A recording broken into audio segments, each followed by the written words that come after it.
Bon, ce qui est bien, c'est que les podcasts, il n'y a pas forcément une vidéo, donc si on peut se mettre un doigt dans le nez, ça ne se verra pas. Quoi. Ouais, alors, a priori, celui-ci sera diffusé sur ta chaîne, c'est ça? Ah ouais, donc peut-être que je fasse gaffe. Ouais, c'est vrai. Bon, alors soyons polis et allons-y. Bonjour à tous.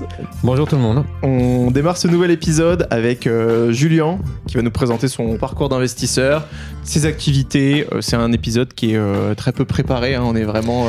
À l'arrache fort. Ah ouais, clairement, là... Bah non, mais on s'est dit, il faudrait qu'on le fasse. Ok, je suis pas sur Paris. Eh ben, viens. Ok. Voilà. C'est comme ça que ça s'est fait. Vous allez avoir ses meilleurs conseils, ses pires galères, sa vie, ses différents investissements, où est-ce qu'il conseille d'investir en 2023, sur quel mode, quelle stratégie on pourrait envisager. On va parler de toutes ces choses-là. Parce que tu as un profil qui m'a l'air assez large, généraliste sur l'immobilier. D'habitude, j'ai plus des personnes où immédiatement je sais, ok, on va parler fiscalité, ok, on va parler... Et là, ça me semble assez généraliste. Ouais, ça, on va dire assez généraliste, mais avec les trucs qui marchent, quoi. Il y a aussi qu'il faut voir, parce que tu as des... Effectivement, tu veux te focus sur une stratégie, mais je trouve que c'est trop bête de se fermer et du coup d'avoir des idées reçues sur quand tu vas visiter un bien immobilier et tu dis, alors je vais faire que la location courte durée. Ouais, mais ça se trouve, en fait, il y a peut-être d'autres trucs à faire et qui crachent à mort, tu vois. Ouais. Et t'en sais rien, par exemple, je vais dire une connerie, mais tu veux faire que de la location courte durée dans un immeuble, et cet immeuble-là, en fait, où tu as des locaux commerciaux, il faudrait peut-être même mieux qu'en face, tu fasses du box. Ouais. Parce que le box, ça peut cracher fort, quoi. Et puis, il y a une vraie demande, quoi. Et ben, le titre, ça sera faire de l'immobilier qui marche, alors. Ouais, voilà. Ça sera bien. Ça, c'est bien, ça. Est-ce que tu commences par te présenter, nous dire où t'as grandi, par exemple? Alors, moi, je viens de Nancy, né à Nancy, donc en Lorraine, où il fait froid, il pleut tout le temps, le soleil, tu le vois pas souvent. Donc ça, c'est un peu le décor. Et bien souvent, on est souvent connu quand même pour l'effet d'hiver dans l'Est de la France. Donc ça fait quand même assez plaisir. Et on n'est pas tous fous et on ne tue pas des gens dans une famille. On est aussi, on peut être bien câblé quand même, quoi. Donc voilà. Et je sais plus qui chantait. On va vérifier ça. Je sais plus qui chantait. C'est pas en Meurthe-et-Moselle que ça se passe. Il y a quand même des trucs qui se passent en Meurthe-et-Moselle quand même, quoi. Voilà. Très bien. Qu'est-ce qui s'est passé en Meurthe-et-Moselle, du coup? Alors, en Meurthe-et-Moselle, du coup, élève moyen, parce que je savais pas ce que je foutais à l'école. On m'a jamais expliqué ce que je foutais là. Et puis, on savait pas m'expliquer. Mais les malins, c'est comme ça. Bon, c'est comme ça. Et j'avais compris un truc, c'est que si t'as 10 de moyenne, t'es pas emmerdé par tes parents et t'es pas emmerdé aussi à l'école. Et du coup, t'as le temps pour jouer à côté. Donc, je me dis, je vais faire ça. Et le temps que je faisais pour jouer, je jouais au Monopoly.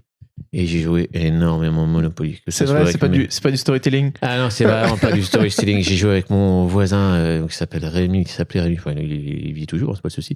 On a joué mais des heures et des heures. J'ai joué avec mes frangins et surtout avec mon cousin. Où ça arrêtait pas, quoi. Et donc c'est pour ça qu'on avait poussé le jeu fort, c'est qu'on avait vraiment poussé le jeu fort, quoi, avec des systèmes d'intérêt de banque et tout. Et tu te dis, putain, pour des gosses, c'est pas méga sain, quoi. Mais bon. Et bref. Donc voilà, je passe toute la scolarité comme ça en mode moyen. Et puis après, il y a les études qui arrivent. Et là, mes parents me disent, bon, écoute, nous, on a galéré comme des oufs. Il n'y a pas de thunes à la maison. On peut pas te payer des études. Il n'y aura pas d'école de commerce et tout. Bon, moi, ça, en même temps, je savais même pas vraiment ce que c'était, pour te dire. Je dis, bon, on va aller à la fac d'éco. C'est bien, j'ai fait bac éco. C'est facile, c'est généraliste, c'est pour tout le monde. Bon, t'y vas, quoi. Et j'y vais sans aucun but précis. Mais j'avais quand même toujours dans la tête un peu quand même le Monopoly, le fait que gagner de l'argent s'en fout de grand chose. Mais c'était pas encore bien clair, tu vois. Et puis un jour, je fais la découverte d'un livre qui arrive un petit peu plus tard, on va le lire dans la description. Mais juste avant, je me suis dit, mais moi en fait, j'aimerais bien quand même investir dans l'immobilier, mais j'ai pas de sous. Je connais rien. Comment je peux faire? Et à ce moment-là, il y avait l'IUP de finance, spécial banque. Et je me fais accepter là-dedans, tant bien que mal, mais je me fais accepter. Je sais pas pourquoi ils ont misé sur moi, mais bon, allez, vas-y, t'as l'air sympa. Bon, c'est sympa. Et là, je découvre le monde de la banque. Je comprenais rien au début, je savais même pas lire un bilan. Mais les mecs, ils m'ont accepté. J'ai dû les bluffer sur 2-3 trucs, je me souviens, mais... Et on y va. Et donc, j'apprends la compta, j'apprends la banque, je commence à faire les montages de dossiers immobiliers pour les clients et tout. Tu vois, les pires montages, mais les trucs, tu dis, là, c'est vraiment dégueulasse, vous faites ça, vous allez vous planter, quoi. Et je remodifiais les chiffres pour les clients, je les retravaillais et tout, parce que les mecs, ils arrivaient avec des torchons, quoi. Ouais. Et tu dis, mais attends, tu veux que je te finance, mais voilà. Et puis moi, ça m'amusait parce que ça m'entraînait en même temps, tu vois. Et bon, après, quand le projet, il est pas rentable, hein. T'as beau changer les chiffres, t'as beau refaire comme il faut, ça passera pas. Les risques, ils vont te dire, Ça, tu me présentes plus ça. Oui, je suis désolé. Donc, ton taf, c'est de le bloquer déjà à la base. Parce qu'effectivement, le taf du conseiller bancaire, c'est pas de saouler les risques avec des dossiers qui sont pas finançables. Il faut que ça reste finançable. Donc, pour que ça soit finançable, il faut que ça soit rentable. C'est ce qu'on dit avec Jean à tous nos élèves, c'est que, les gars, venez avec des projets rentables. Vous arrivez avec 6% brut. Qu'est-ce que tu vas te faire financer?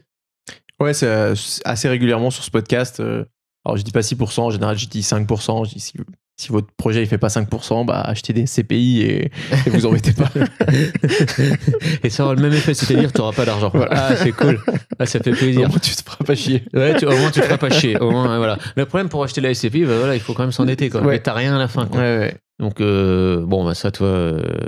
Ouais, donc, le but, c'était de barrer les projets de merde et puis de bien monter le dossier. J'en ai monté un bon gros paquet, enfin plus d'une centaine, ça c'est sûr, plus tous les investissements à côté pro et patrimoine, parce que j'étais aussi sur le patrimoine, et il fallait placer de l'argent, il fallait aussi, avec les gestionnaires de fortune, il fallait se débrouiller pour gérer le patrimoine aussi de l'entrepreneur, tu vois. Et ça m'a vraiment appris, j'ai vraiment kiffé, mais à un moment donné, je me dis, maintenant je vais investir, parce que c'est là que j'ai fait une rencontre d'un mec, un propriétaire de mon ex. Il venait pour faire 2-3 travaux, moi j'étais là le week-end, je lui dis, venez, faites les trucs. Et puis on discute, on sympathise. Et là, il me dit, je vais te faire un cadeau. Il faudrait que tu passes à l'action et tout. Je dis, ouais, si tu me fais un cadeau, je le fais. Tu vas acheter ce livre-là. Je fais, ouais, ok, ça marche. Père riche, père pauvre, Robert Kiyosaki. Ouais, et ça parle de, tu verras, mais t'as l'air bien câblé, je pense que tu peux le faire. Donc il t'a fait un cadeau, mais il te l'a pas offert quand même. Non, il m'a pas offert. Mais non, mais. Il était malin. Il était pas con, le gars. Et par contre, mine de rien, il m'a donné accès à une information qui était hyper puissante. Et je l'ai lu, je me souviens, je me suis explosé la tête une nuit dessus, parce qu'il m'a rendu complètement cinglé. Ce truc-là, je dis, ok, ça marche. J'ai quitté la banque, parce que j'ai compris que j'avais pas assez de temps. Parce que la banque, tu bosses de 8h à 20h, surtout sur le pro et le patrimonial. Tes clients, tu les vois en dehors de leurs clients. D'accord. Il faut les voir avant leur ouverture. Je pensais que quand tu étais banquier en banque de dépôt, a priori, tu faisais toujours des petits horaires tranquilles. Non. Ah, okay. Quand tu es conseiller clientèle particulier, voilà. Mais pro, tu vas voir tes clients même à 7h30 avant qu'ils attaquent des chantiers ou qu'ils pilotent leur truc ou leur magasin qui ouvre, tu vois. Et après, pour placer le pognon de ces gens-là le soir, tu vas à partir de 18h, 19h, 20h. Et là, tu places l'argent. Mais alors, c'est cool, c'est que tu bois des bonnes bouteilles. C'est sympa. Quand même l'avantage. Et des fois, tu repars, t'étais pas méga droit. Mais le contrat était signé, donc on était bon. Il y a plus beaucoup de domaines où tu peux, mais voilà. Mais ça, voilà. Donc, ça, c'était vraiment cool. J'ai vu des trucs, mais hallucinants. Mais ça fera l'objet peut-être d'un autre podcast. Et, amateur de vin. Ah ouais. Ah, puis ils m'ont sorti des trucs, mais t'as des margots plus vieux que moi, quoi. Ouais. Putain, la vache, ça faisait plaisir. Limite, j'avais envie de dire, à l'époque, c'était une limite gâchée pour moi, parce que je m'y connaissais pas encore assez. Ouais. Mais je le trouvais bon. Ça, c'était pas le souci. Et donc, je reviens sur le truc, c'est que je me dis, merde, maintenant, voilà, je vais investir, mais il me faut du temps quand même pour les mater. Et là, j'ai pas le temps. Et puis le week-end, c'est mort, quoi. Tu vois, enfin, c'est compliqué, quoi. Et en même temps, là, je me rends compte d'un autre truc. Je dis, merde, ok, maintenant, je sais me faire financer. J'ai pas besoin d'argent pour me faire financer. Pas besoin. Par contre, il y a un autre truc où là, je suis vraiment pas bon. Mais alors, vraiment nul, c'est la fiscalité et les impôts, quoi. Donc, moi, bêtement, je dois voir, on fait le régime foncier, on se met à l'abattement, puis on s'emmerde pas trop, quoi. Non, ça, faut pas faire. Faut pas. Alors, dans certains cas, pas tout le monde, mais dans certains cas, ça peut être très bon. Mais il faut avoir sa porte de sortie prévue quand même. Ouais. Comme dans tout investissement, parce que je recommande à tous, regardez toujours votre porte de sortie. Si ta porte de sortie est claire, tu rentres. Si c'est pas clair, à mon sens, n'y va pas. Parce que c'est le meilleur moyen de perdre de l'argent, de se retrouver bloqué pendant plusieurs années. Et quand tu es bloqué à cause d'un crédit, d'une merde et tout, ça peut durer 5-6 ans. Hein. Ouais. Et 5-6 ans, c'est long. Hein. Je pense que dans les prochaines années, là, des stratégies justement déficit foncier sur de la location nue avec des gros travaux, de la réno énergétique, etc., ça va peut-être reprendre de... C'est pour ça que je dis dans certains cas. Et ça, oui. Le plus dur, c'est de le faire financer par la banque. Ouais. Mais si tu montres que tu as bien acheté en dessous comme un chien et que tu as bien négocié et que ta réserve de travaux, c'est ta réserve de valeur, tu te fais financer, c'est pas un problème. Et en plus, si tu récupères en subvention ta partie de travaux... Ouais. Alors, les subventions... J'en ai eu des spécialistes sur le podcast et il n'y en a pas beaucoup qui arrivent à le faire à la chaîne, en tout cas. Ouais, c'est chaud. Et surtout que ça change tous les 6 mois, c'est ça le prix. Ouais, il y a beaucoup de changements. Non, mais et puis tu finances avant, tu finances et tu lances l'opération avant d'être sûr, évidemment. Ouais, ah bah attends, et toi, j'ai même réussi à quand même avoir des subventions en mode SCI quand même à l'IS. Hein. Ouais, j'en ai vu aussi, ouais. Donc c'est un peu plus hard, et puis là, il faut passer du temps. Quoi. Ouais. Mais bon, ça vaut le coup quand même. Quoi. Pour une fois que l'État te donne quelque chose, bon, faut se rassurer, il sera à la fin pour venir récupérer quand même. Quoi. Ouais, a priori. Ça me rassure. Parce que j'ai eu peur d'avoir volé de l'argent de l'État. Je crois que tu as été... Bah justement, on va y arriver après. Je vais pas spoiler. Du coup, je change de taf. Parce que je me dis, bon, moi, il me faut un taf où je peux avoir du temps. Où est-ce qu'on peut avoir du temps en France? Le fonctionnariat. Et surtout, je voulais apprendre la fiscalité. Parce que comme je connaissais que dalle, moi, j'avais vraiment besoin d'apprendre ça. Je suis un mec assez secure, en fait. Moi, j'ai besoin de maîtriser tout pour y aller. Des fois, je me posais trop de questions. Bon, maintenant, je me pose plus de questions, j'y vais. Et du coup, je deviens inspecteur des impôts. Donc, inspecteur des finances publiques à l'heure actuelle. Et là, bah, j'apprends la fiscalité. J'y reste quand même 8 ans. J'ai investi mon tout premier appart. Bon, je fais un peu de la merde. C'est que je me fais en autofinancement. Je dis, ah, c'est cool. Sauf que j'avais oublié les charges. Donc, je payais encore la fiscalité et tout. C'était quoi? Tu nous racontes la première Un studio, ouais. C'était un studio. Je m'achète un studio. Je me le fais financer par le CIC. Et ce truc-là, j'ai 390 d'échéance de crédit remboursé à la banque. Et j'encaisse 390. Je me dis, bon, c'est bon. Je suis bon, toi. Et puis, en plus, sur le coup, je suis vraiment trop bête, mais vous croyez vraiment pour un génie, hein, les gens, des fois quand je leur raconte ça, ils disent mais c'est pas possible, quoi. Bah si, j'ai vraiment cru ça parce que je dis ça s'auto-finance, donc ça y est, j'ai trouvé la voie de la richesse, quoi. Sauf qu'en fait, j'avais rien capté. Parce que je remettais des sous dedans, je dis bon, c'est pas grave, c'est le premier. Et donc je vais refaire le deuxième. C'était où le premier? Ah non, si. Okay. Ah ouais, j'ai fait vraiment local. D'accord. Et oui, en plus, je pensais pas qu'on pouvait aller loin pour investir, toi. Et je me dis bon, bah, le premier, c'est pas ouf, j'attaque tout de suite le deuxième. Là, il y a mon ex de l'époque, elle me dit, mais pas t'oublier, on va acheter notre appartement et tout. Puis, donc, pour ceux qui avaient suivi un peu nos conférences en ligne, j'ai fait une grosse connerie, j'ai acheté trop grand, trop beau, trop cher. Et du coup, je sais que je m'étais bloqué. Mais bloqué bien, quoi. Je savais que je pouvais plus investir. Mathématiquement, je savais que j'étais foutu, quoi. Ok. Je dis, bon, bah, surtout que les règles à l'époque, on était en 2011, je savais que j'étais keblo. Moi, c'est pas grave. Du coup, je fais plein de sports, je fais plein de trucs à côté parce qu'il faut bien foutre la rage quelque part, tu vois. Puis bah, à un moment donné, mon ex, on se quitte de manière unilatérale de son côté. Et puis moi, j'ai pas trop mon accord à demander. Et je dis putain. Et là, je dis bon, là, j'ai vraiment tout paumé. Et donc la séparation, en plus, ça coûte un peu de pognon. Et moi, je voulais le paix social. Donc il me reste 500 €. Pas en poche, hein, sur le compte. Donc je savais même pas sur un livret. Donc je dis là, je suis bien à sec. Bon, tout ce que tu as appris en banque, tu vas le réutiliser. On va l'exploiter au maximum. Tout ce que tu connais dans la fiscalité, on va l'exploiter au maximum. J'ai 31 ans ce jour-là. Je dis, bon, à 35 ans, j'en ai rien à foutre. Je vais prendre ma retraite. Quoi qu'il arrive. Et c'est une décision irrévocable. Et là, du coup, bah, pendant 4 ans, moi, j'ai revendu le premier appartement. Parce que j'ai vu qu'il allait me bloquer dans 4-5 opérations au niveau du trend. Et donc, je l'ai revendu aussitôt. Avec une petite plus-value quand même. Ce qui m'a permis quand même, mais je ne l'ai pas revendu tout de suite, je l'ai vendu au bout d'un an, mais ça m'a permis de m'alléger, de mettre un petit peu de thunes de côté et surtout de pouvoir continuer à accélérer. Et donc j'ai acheté mes 40 apparts là, et le soir de mes 35 ans, je fais une grosse chose, j'ai invité tous mes potes, la famille, et puis je leur annonce, bah écoutez, je prends ma retraite. Et là, tout le monde, encore une connerie de Julien. Non, là c'est sérieux. Et puis là, il y a tout le monde, toi tu joues à les trucs. Comment ça, tu prends ta retraite? Bah, je prends ma retraite, je vais plus bosser. Mais tu vas pas travailler chez quelqu'un d'autre? Bah non, justement, c'est le but. C'est quand on prend sa retraite, c'est qu'on va pas travailler chez quelqu'un d'autre. Mais ça existe pas, ça. Bah si, avec l'immobilier, vous savez, vous foutez un peu de ma gueule, que je travaillais un peu à droite et à gauche, j'arrêtais pas. Bah maintenant, voilà. Puis là, bah forcément, mes potes, ils me demandent, putain, mais comment t'as fait et tout. Et puis, je commence à conseiller des personnes. Le lundi, quand même, Simon, je vais quand même claquer madame. Mon patron, il comprenait pas. Surtout qu'en plus, dans la fonction publique, qu'est-ce que tu vas quitter un boulot de fonctionnaire, quoi? T'as la sécurité à vie, t'es bien, dans 15 ans, tu seras à ma place. Rends-toi compte. Puis je vais regarder. C'est la plus grosse angoisse. Moi, je crois que c'est ce qui m'a fait quitter mon précédent job où je me suis dit, en fait, je peux aller regarder n'importe quel poste de la boîte et en fait, j'ai absolument pas envie d'y être.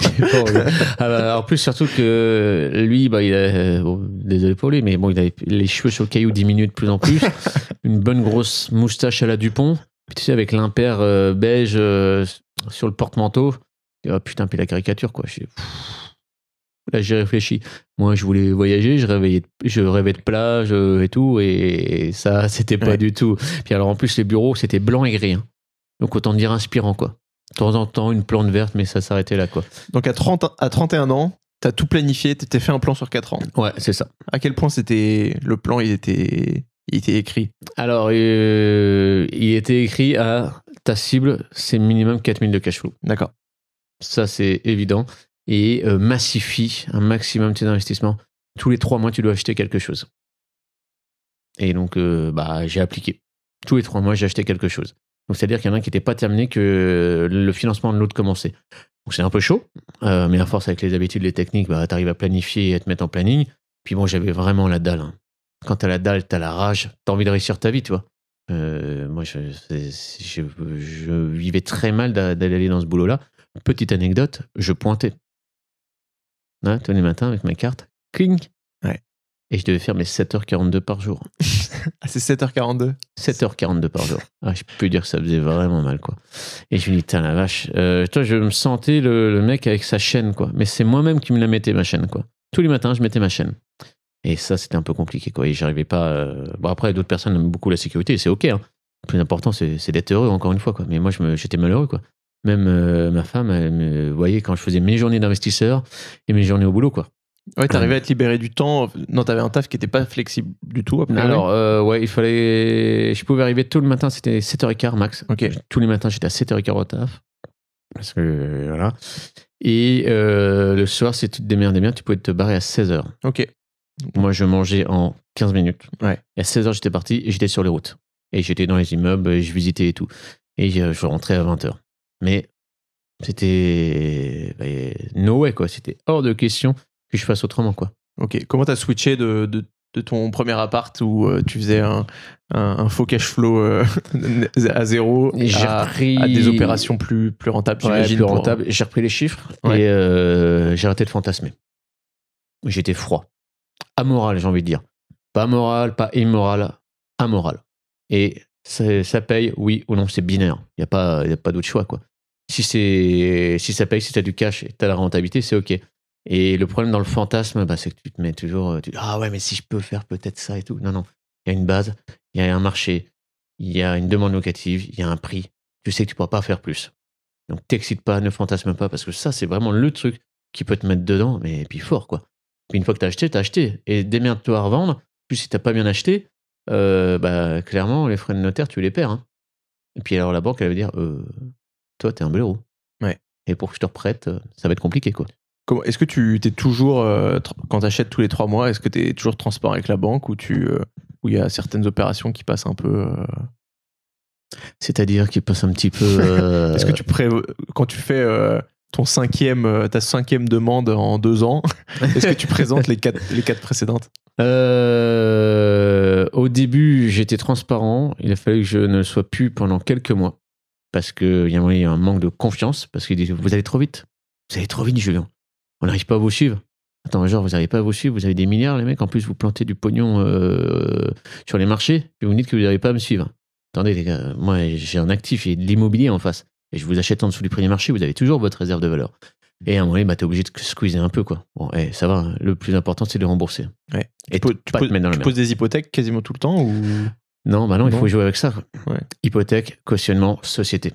Okay. Et comme ça te permet d'être invisible. Parce que le problème de tricher avec les banques, c'est bien, mais sauf que ça se révèle. Ouais. Et quand ça se révèle, là, par contre, t'es blacklisté. Donc il faut faire ça bien aussi, quoi. Et avec plusieurs strates, t'arrives à naviguer et surtout être clean. Okay. C'est ça le plus important, quoi. C'était quoi tes apparts, tu vas pas tous nous les présenter, il y en a 40. Ouais, ça va faire un peu Sinon, beaucoup. Ça va faire un podcast de 4 heures. Mais Alors, premier appartement, nous avons une surface de 17,60 m. Donc, nous avions une kitchenette avec 2 poêles. Bon, est-ce que tu as un mode d'exploitation un peu favori ou une ville? Raconte-nous un peu ce que tu aimes dans l'immobilier. Moi, ce que j'aime l'immobilier, c'est vrai que moi, j'aime bien la vieille pierre. J'adore rénover parce que là, tu peux faire vraiment des trucs canons, c'est cool. Le neuf, déjà, c'est pas rentable. Donc, déjà, t'élimines. La durabilité du matériel ou de la structure même, tu vas voir tous les Pinel et tout, ils sont quand même un peu dégueulasses. Ça bouge. Ils ont un objectif de rentabilité de construction qui n'était pas pareil qu'avant aussi. Bon, alors je dis pas que dans l'ancien il y avait des trucs pourraves, ça, on est bien d'accord. Et moi je préfère l'ancien rénové et meublé, parce que meublé c'est quand même bien. Mais j'en ai fait quand même certains aussi en nu. Quand tu as un gros déficit puis tu sais que tu vas leur vendre dans pas longtemps, tu prends et puis tu t'arraches, quoi. Donc, sur le déficit foncier, a priori, tu prends ton déficit et Et tu prévois ta sortie, quoi. Voilà, et je prévois la sortie. Et encore une fois, la porte de sortie. Porte de sortie, c'est OK. Et dans n'importe quel investissement, j'ai même envie de dire, dans n'importe quel partenariat, association, tout ce que tu veux, vois toujours la porte de sortie. Ça, c'est même, j'ai envie de dire, c'est un peu chaud, là, mais même relation amoureuse, j'ai envie de dire, quoi. Et tu veux dire, ouais, c'est chaud, mais non, toi, on parlait tout à l'heure de contrat. Bah oui, c'est évident, quoi. C'est évident. Bref, la confiance doit être là, on est bien d'accord. Ouais, non, donc studio au début, parce que moi il fallait que je me rassure. Donc je fais 1 studio, 2 studios, 3 studios, 4 studios. Je dis bon, ça y est, les studios, je maîtrise. Toujours au même endroit en te disant est-ce que ça marche et tu continues. C'est en général, quand tu trouves le petit filon d'or, tu creuses jusqu'au bout. C'est ça, tu grattes. Et après, je dis bon, Julien, tu vas poser un peu les couilles sur la table et tu y vas. Rêve 2. Waouh! Bon, t'as juste mis une pièce de plus, quoi. Y a rien, et surtout, c'est que t'as fait le même boulot, quoi. Bon, bah, F3, ouais. Bon, bah, un F4, ouais. Bon, on va passer dans la cour des grands maintenant, immeuble. Puis, bah, t'achètes au début un immeuble de 3 lots, de 4, de 5. Et là, le plus gros que j'ai actuel, là, c'est 16 lots. Ok. Voilà. C'est le même boulot de financement. Par contre, dans la gestion, c'est pas le même derrière. D'accord. Ouais, 16, t'as une densité qui est plus forte. Tu sens que tu rechanges encore de game. Ouais, alors après, faut comparer. C'est certes plus. Ça demande plus de travail qu'un lot, mais est-ce que ça demande pas plus de travail que 16 lots disparates dans des différents endroits, quoi? Alors, ça, c'est une excellente question. Alors, on va parler. Il y a la gestion et il y a la gestion du risque. Donc, 2 choses différentes. Oui, c'est vrai. Dans la gestion, effectivement, c'est plus chiant que ça soit disséminé. Donc, ça, c'est un peu plus relou. Mais bon, quand tu fais bien les trucs, la gestion, tu regardes le 5 du mois, bon, bah, j'ai le virement, c'est fini. C'est 1 seconde. Et après, il y a la gestion du risque. Et le fameux adage, ne mets pas tous tes œufs dans le même panier. On est clairement dedans. Moi, j'ai concentré les risques avec le lot de 16, là, enfin, l'immeuble de 16. Ton risque, il est concentré là. Donc, tu as une politique aussi de gestion de propriété qui est différente. Parce qu'il faut que tout soit en harmonie. Tu as 16 personnes à mettre en harmonie. Ouais. Et bah ça, c'est beaucoup plus chaud. Et là, je dis, ok, ça, par contre, c'est pas évident, quoi. Tu rentres un peu dans le détail de cette OP de 16? Ouais, alors, donc, bien qu'elle été annoncé à 700 000, je l'ai touché à 400, en grosse négo. Pas mal. En quelle année tu l'as acheté? Je l'ai acheté en 2021. Ok. Non, je suis con, 2022. Ok, donc quand c'était déjà un peu plus compliqué sur les crédits et tout. Oui, c'était plus compliqué. Moi, ça m'énerve. C'était plus compliqué. Non, c'est pas plus compliqué. Reviens toujours avec un projet rentable et fais-toi financer. Pour moi, c'était les mêmes conditions que quand j'ai commencé dans l'immobilier, c'était les subprimes. Ouais. Pour moi, j'ai toujours été hyper dur, et avec les élèves, je suis toujours hyper dur. Et les conditions-là, elles ne bougent pas, quoi. Donc après, on dit, ouais, mais le HCSF, ils ont entériné le truc, c'est foutu, c'est mort. Alors déjà, lisez l'article, c'est très bien. Je sais pas, tu l'as lu ou pas? T'as eu l'occasion? Ouais, alors on a beaucoup discuté avec des invités. Mais tu l'as lu? Non, je l'ai pas lu. Ouais, voilà. Donc toi, c'est comme beaucoup de gens. Ouais. Personne l'a lu. Putain, il est court. Hein. Il fait 25 lignes. Donc voilà. Et ils n'interdisent pas le 110%. Loin de là. Ils n'interdisent pas. C'est juste qu'ils mettent les règles 2020 et 2021 dans le dur.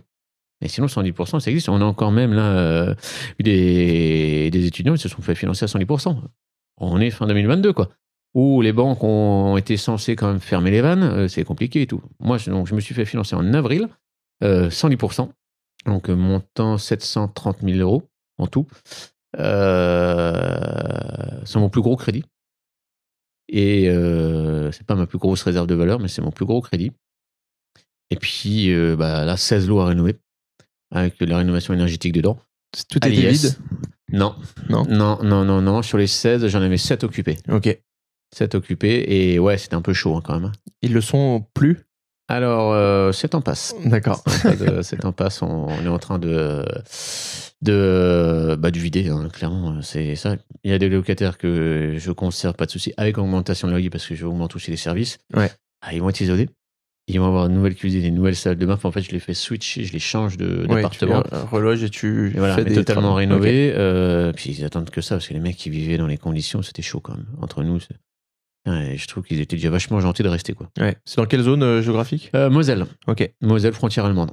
Ok. J'aime bien la frontière allemande parce que, alors c'est pas la frontière luxembourgeoise ou suisse, hein, qu'on soit bien d'accord. C'est industriel, mais il y a du taf, il y a du boulot.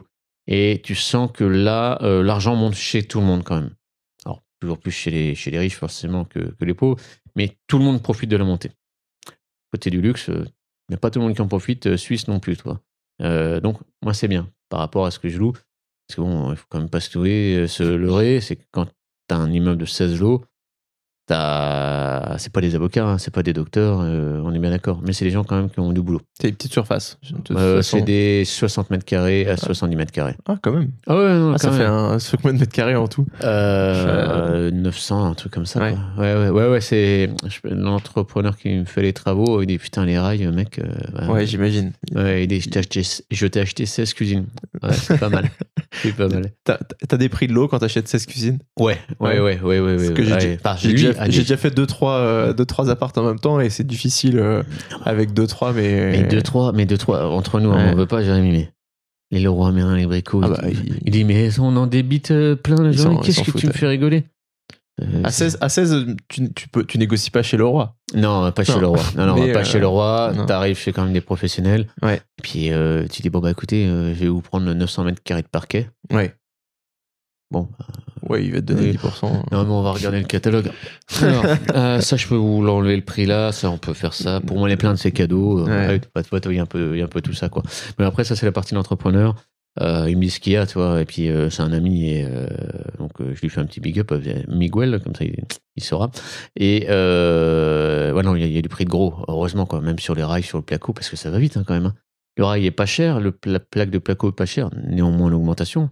Mais quand t'envoies tout, ça pique un peu, quoi. Tu l'avais trouvé comment, cet immeuble? Le Bon Coin. Ok. En général, moi, je trouve mes affaires sur le Bon Coin. Après, il y a d'autres canaux par les enchères. Mais bon, les enchères, ça me saoule un petit peu parce que l'effet casino est compliqué. Quand tu tombes sur un primo-accédant qui veut devenir propriétaire de sa RP, t'as flingué ta salle, quoi. Donc là, t'as perdu ton temps, t'as perdu 2-3 heures, quoi. Bon, bref.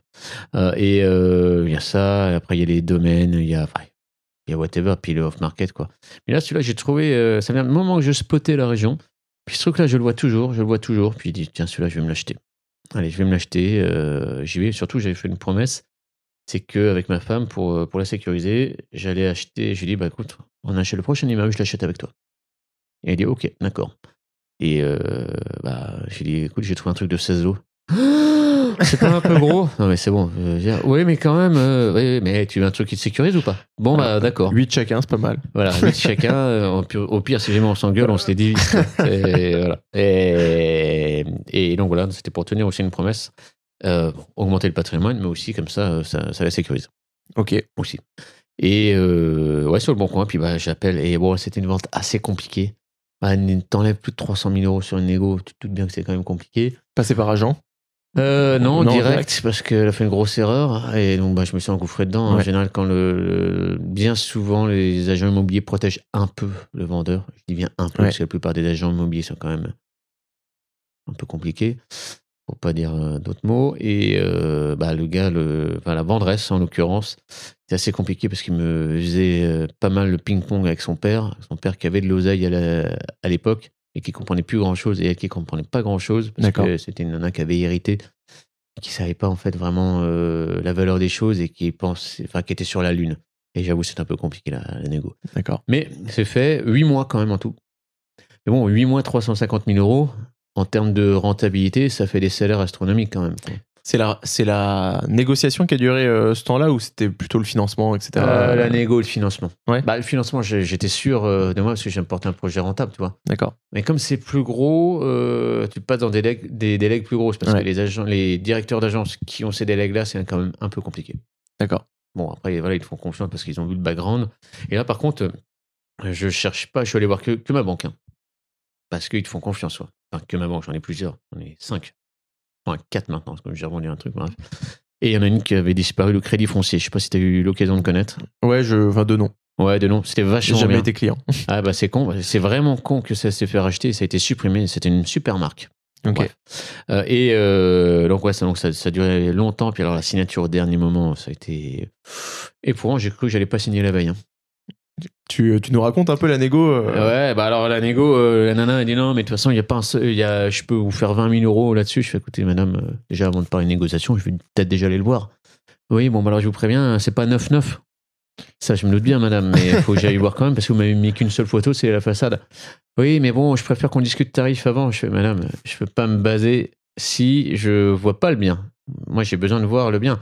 Par contre, je peux vous dire une chose, déjà 20 000 euros, ça sera pas suffisant. Si vous voulez qu'on parle tarif, il faudra faire plus à mon avis, parce que j'imagine que vous n'avez pas fait grand chose dedans. Ah, c'est faux, j'ai quand même changé, je sais plus si elle m'avait changé du lino. Qu'est-ce qu'on s'en fout du lino? Enfin, ah oui, ça change tout. Ah, c'est la structure, là, le lino. C'est le lino. Je vais le voir. Et là, je dis, waouh, c'est le Mordor, quoi. C'est le Mordor. Je vois des chiottes découpées dans les trucs. Je vois des gens qui avaient laissé du bordel dedans. Je vois des traces sur les murs pas hyper catholiques. Je dis, waouh. Et les cuisines, ça ne fait pas bouger depuis 25 ans, 30 ans. Et là, j'ai dit, ok, là, c'est cool, on est sur une bonne affaire.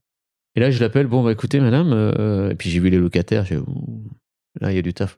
Ils payaient les locataires? Pas tous, non, il y a des dettes de 4 000 euros tout, mais on est en train de tout résorber, là. Okay. Et puis surtout, je les ai réussi à redémarrer pour qu'ils repayent. Ok. Parce qu'en fait, on peut redémarrer des locataires qui payent plus. Ils reprennent le rythme, quoi. Ils reprennent le rythme, et puis il dit, bah écoutez, moi, faut payer. Ils payent peut-être pas leurs dettes, mais ils apurent, si, avec un plan d'échéancier. Ok. Et tu t'appures. Pas déconner. Attends, on leur a pas demandé. Et puis, non, puis tu discutes avec eux, quoi. Par contre, je prends le temps de discuter avec eux aussi. Et ils savent que je vais leur apporter de la valeur aussi parce que je rénove l'immeuble. Et ça se sent et ça se voit. Donc, c'est cool. Franchement, c'est bien. Puis même eux, ils sont soulagés. Hein. Parce qu'un locataire qui paye pas, il est pas bien quand même dans sa tête. Il faut quand même pas l'oublier. Hein. Il est toujours en stress et tout. C'est un conflit pour lui. Donc, le fait que tu dis, bah écoute, on va apurer la dette et tout, bah, ça soulage aussi, quoi. Tu sais, quand tu dois peut-être, on va dire, la thune à un pote et tu ne l'as pas payé, tu dis, oh merde, ça t'embête un petit peu, c'est peut-être 20-30 balles. Alors eux, quand ils ont 4 000 euros, c'est plus chaud, surtout par rapport à leurs revenus. Donc voilà, l'effet est démultiplié. On profite de cette petite parenthèse. Si jamais tu tombes sur quelqu'un qui peut véritablement pas ou qui ne veut véritablement pas payer sur cette nouvelle échéancier, parce que voilà, s'il y a 4 000 euros, t'as intérêt à augmenter le loyer d'au moins 200 ou 300 euros par mois. Et... j'en ai un, clairement. Voilà, après, c'est huissier, tu vas pas non plus inventer le truc. Et puis, tu vas pas aller t'amuser à venir avec des gorilles pour le sortir.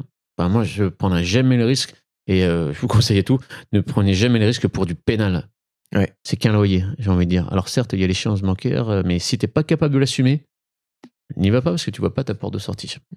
Donc non, faut le pénal. J'ai été tenté de le faire. Je l'ai jamais fait et j'ai bien fait parce qu'avec de la négociation, tu y arrives toujours. Toujours. Parce que... Et puis surtout, tu sais pas le mec que t'as en face ou la nana. T'en sais rien. Donc dans les étapes, tu démarres, lettre d'huissier. Quand tu sens que c'est plus. Quand là c'est mort, c'est lui. Je confie à l'huissier. Et je suis plus là. Tu lâches le truc. Oui, je lâche le truc. Je lâche le truc, je reste toujours en sous-jacent parce que je vais jamais à la fin d'un truc d'huissier. Avant ça, t'as proposé une somme pour qu'il parte, des choses comme ça? Non, il faut pas déconner. Non, je vais pas donner de l'argent parce que le mec il paye pas. En plus, quoi, tu vois. Non, je lui fais cadeau de sa dette, entre guillemets. Et une partie. Mais en général, je fais pas trop cadeau. Parce que, on est dans un monde où, c'est le financier qui gouverne. C'est moche, mais c'est l'argent, mais tout le monde se lève pour ça. Et je peux faire cadeau de certaines choses, mais pas tout, quoi. Faut pas déconner. Surtout qu'en plus, quand je tends la main. Ça, c'est à mon sens. Après, je sais qu'il y en a qui filent du pognon. Mais moi, je peux pas concevoir de filer du pognon à un mec qui en doit. Et qui le sait délibérément. Sur les ventes judiciaires aux enchères, ça se fait beaucoup. Je sais. Ça, c'est, je sais. Mais moi, voilà, c'est pour ça que je te dis, moi, je suis pas spécialisé dans l'enchère. J'en ai fait. C'est drôle, c'est super drôle, mais toi, c'est pas ce qui me fait le plus kiffer, quoi.